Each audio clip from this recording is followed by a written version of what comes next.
Hey everyone, welcome back to the channel.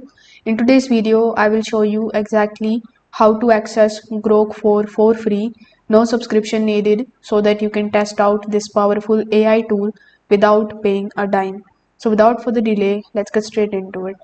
First of all, you need to log in into your Grok application via X, or you can also come here on its standalone website, which is grok.com. Over here in the interface, you need to make sure that you are on the auto mode. This allows the system to use the Grok 4 when needed.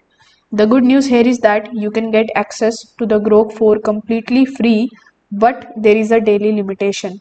You can send up to 5 queries every 12 hours on the free tier. You can also use them wisely in order to explore its capabilities. If you are using the Android version, especially in the United States, you can also use the Grok Imagine, which is an AI image and video generator from the same application.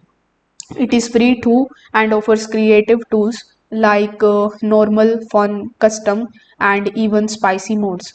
So that's it. That's how you can use Grok 4 absolutely for free by switching to the auto mode and staying under the 5 query limit every 12 hours. So if this video helped you out, make sure that you like this video and subscribe to the channel. If you have any questions, you can just let me know that in the comment section below. Thanks for watching, and I will see you in the next one.